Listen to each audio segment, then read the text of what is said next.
Hello guys, I hope you're well. Today we're looking at Rivaroxaban. So Rivaroxaban must be taken with food. In people who have difficulty swallowing, the tablets can be crushed and mixed with water or apple puree immediately before and followed by food immediately after ingestion. So what are some indications of Rivaroxaban for the prevention of stroke and systemic embolism in adults with non-valvular AF and at least one risk factor such as CHF, so congestive heart failure, hypertension, previous stroke or TIA, age 75 years or over, or diabetes mellitus. So the recommended dose is 20 milligrams once daily. In people with moderate to severe renal impairment, the recommended dose is 15 milligrams once daily, and for this indication, treatment with Rivaroxaban is usually long-term.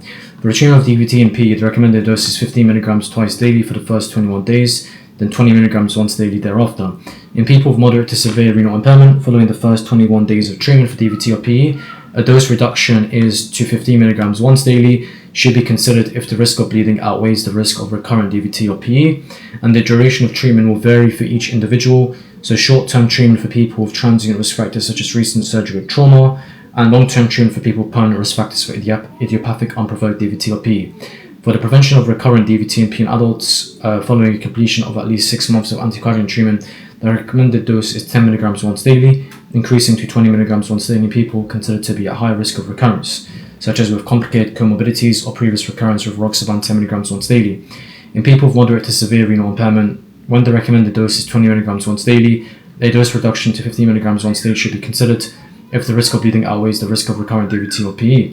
When the recommended dose is 10 milligrams once daily, no dose adjustment is needed. So, a very important point to discuss is when it comes to linagliptin or DOACs, they both have dose adjustments in renal impairment. So when it comes to linagliptin, when the patient is renally impaired, you halve the dose, apart from linagliptin. The other gliptins, linagliptin is the only exception.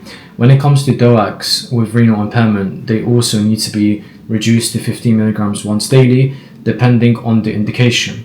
So for the prevention of VTE in people who have hip surgery, the recommended dose is 10 milligrams once daily for 5 weeks to be started 10 hours after surgery. So for hip replacement surgery, the way I like to remember is 10-5-10. For the prevention of VTE in people who have undergone knee replacement surgery, the recommended dose is 10 milligrams once daily for 2 weeks to be started 10 hours after surgery. The way I remember that is 10-10. For the prevention of atherothrombotic events following an ACS with elevated cardiac biomarkers in combination with aspirin alone or aspirin clopidogrel, so dual antiplatelet therapy, the recommended dose is 2.5 milligrams twice daily. The usual duration is 12 months. For the prevention of atherothrombotic events in adults with coronary artery disease or symptomatic peripheral artery disease at high risk of ischemic events in combination with aspirin, the recommended dose is 2.5 milligrams twice daily. What are the contraindications or cautions for Rivaroxaban? Rivaroxaban is contraindicated in people with severe renal impairment, active bleeding, liver disease associated with coagulopathy, previous stroke, TIA, and people with a significant risk of major bleeding such as current or recurrent recent gastrointestinal ulcers, recent brain or spinal injury, recent brain, spinal, ophthalmic surgery, vascular retinopathy, pregnant and breastfeeding woman. The safety of Rivaroxaban has not been established in these groups. Rivaroxaban should be used with caution in the following groups: elderly people, people with moderate to severe renal impairment. Dose reduction is indicated as approximately 35% of Rivaroxaban is treated renally. So generally, let's remember that when you have a patient that's less than 15 meters per minute, that's a contraindication for Rivaroxaban. When they're moderate to severe renal impairment, such as 15 to 49 meters per minute, then you do dose reductions to 15 milligram once daily. People on concurrent treatment with other drugs that can cause bleeding, such as NSAIDs, aspirin platelet aggregation inhibitors, or SSRIs and serotonin noradrenaline reuptake inhibitors, if concurrent treatment is unavoidable, then close monitoring for signs of bleeding and anemia is recommended. When used for prevention of atherothrombotic events following an ACS, people with body weight less than 60 kilograms, close monitoring for signs of bleeding is recommended, and no dose adjustment is needed. What are the ADRs for Rivaroxaban? You got bleeding. Advise people taking Rivaroxaban to carry an alert card and keep it with them at all times. Seek immediate medical advice if spontaneous bleeding occurs and does not stop or recurs. This includes bleeding, bleeding gums, bruising, nosebleeds, etc. So andexanet alpha is the reversal agent for Rivaroxaban as well, and pay attention for that. ADRs are anemia, fatigue, angioedema, nephropathy, etc. What are the key interactions? NSAIDs increase the risk of bleeding when given with that. Antiplatelets such as aspirin, clopidogrel, and ticagrelor. Rivaroxaban is predicted to increase the risk of bleeding. events when given with antiplatelet drugs. Strong inhibitors of both cytochrome, so CYP3A4 inhibitors and PGP inhibitors are antifungals, and HIV protease inhibitors, for example, ritonavir. Plasma concentration of rivaroxaban is increased by these drugs, and the manufacturer of rivaroxaban advises avoiding concurrent use with these drugs. For drugs that are not considered strong inhibitors of both CYP3A4 and PGP, such as macrolides and fluconazole, the plasma concentration of rivaroxaban is increased to a lesser extent. Strong inducers of CYP3A4 and PGP, such as carbamazepine, phenytoin, rifampicin, St. John's wort, plasma concentration of rivaroxaban may be reduced by these drugs. SSRIs such as citalopram, duloxetine, and venlafaxine, there is a possible increased risk of bleeding when rivaroxaban is given with these antidepressants. And how should a person switch to or from another anticoagulant? Switching from warfarin to DOAC, such as rivaroxaban, stop warfarin and measure the INR. For the prevention of stroke and systemic embolism, the INR is, so warfarin should be stopped and rivaroxaban initiated when the INR is 3 or lower. For the treatment of DVTP and prevention of recurrence, warfarin should be stopped and rivaroxaban should be initiated when INR is 2.5 or lower. Switching from rivaroxaban to warfarin, start warfarin but do not stop rivaroxaban. Once continue concurrent treatment of rivaroxaban, measure the INR just before the person takes their next dose of rivaroxaban. If the INR is in the target range, so 2 or more, stop rivaroxaban, continue with warfarin. If the INR is not in the target range, continue warfarin with rivaroxaban concurrently until the person's INR is in the target range. So just a recap point, if a patient has moderate to severe renal impairment, you're going to reduce the dose of rivaroxaban to 15 milligrams once daily. If they're less than 15 minutes per minute, then it's contraindicated, right? So let's look at asthma quickly. So asthma is a chronic respiratory condition usually associated with airway inflammation and hyperresponsiveness. Symptoms include cough, wheeze, chest tightness, and shortness of breath, with variable expiratory airflow limitation that varies over time and intensity. It may be worse at night, on waking, or seasonal. Possible triggers include exercise, strong emotion, allergy or irritant exposure, or viral respiratory tract infections. Asthma exacerbation describes an acute or subacute worsening in symptoms and lung function from usual status. So generally, asthma and COPD are generally referred to as obstructive airways diseases, and that's why you need bronchodilation activity to treat these ailments and diseases. So management of newly diagnosed or suspected asthma includes advice about self-care measures. If age 12 and over, you're going to use low-dose air therapy or MART therapy with an ICS form or combination, so that's Symbicort or Turbohaler. Subsequent monitoring of FeNO and blood eosinophil count is important. Switching people to air therapy or MART if symptoms are uncontrolled for people aged 12 and over. If age 5 to 11, initial treatment of twice-daily pediatric low-dose ICS like beclomethasone and short-acting beta-2 agonists as needed, and offering MART or conventional treatment if symptoms are uncontrolled depending on clinical management. Considering FeNO monitoring is important. Stepping up or down asthma treatment depending on symptom control, and reviewing response after 8 to 12 weeks. And this is very, very important.